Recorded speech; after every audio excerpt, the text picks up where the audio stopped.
Hey,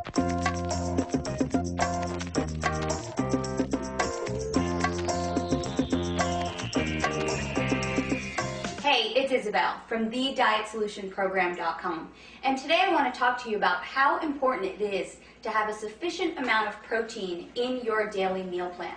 Now, I say sufficient, not an overabundance of protein every single day. And a lot of people have this misconception that they need to have tons and tons of protein in order to build these lean and toned muscles.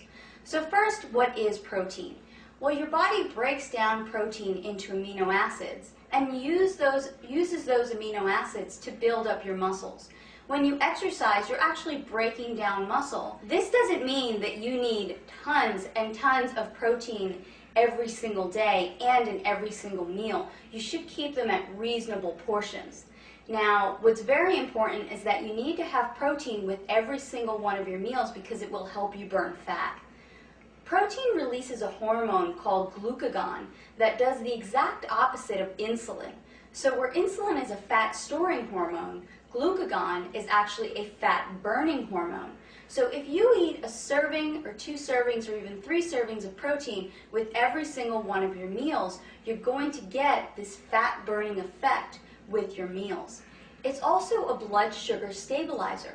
So when you eat a protein along with your carbohydrates, you help to keep your blood sugar stable. When you just eat carbohydrates without the protein, your blood sugar is constantly going through these highs and lows. So what foods constitute as good proteins? Whole organic eggs, organic grass-fed beef. I don't recommend having conventional beef because they really are filled with a lot of growth hormone and antibiotics. Natural free-range poultry, wild fish, and even some raw nuts and nut butters are really good sources of protein. So you want to make sure to include a serving of any of those foods with every single one of your meals. So let me give you a sample day.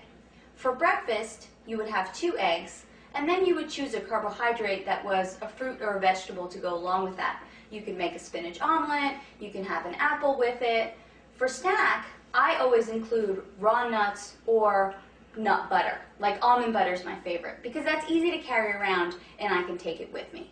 For lunch, I always try and have either some wild salmon, some wild fish, or some poultry, some turkey, and it doesn't always have to be white meat. If you're buying these natural organic meats, you can have chicken thighs, chicken legs. Don't be afraid of some extra fat in that meat. For dinner, same thing. You can have a grass-fed organic steak, some more fish, some more poultry. So every single one of those meals had some protein in it. And again, you don't need to have a 14-ounce steak all at once. Anywhere from 4 to about 7 or 8 ounces, depending on your size, should be enough protein per meal. So that is how important it is for you to include a good, healthy, natural source of protein into each one of your meals. To find out how to put together your own healthy, fat-burning meal plans, visit TheDietSolutionProgram.com today.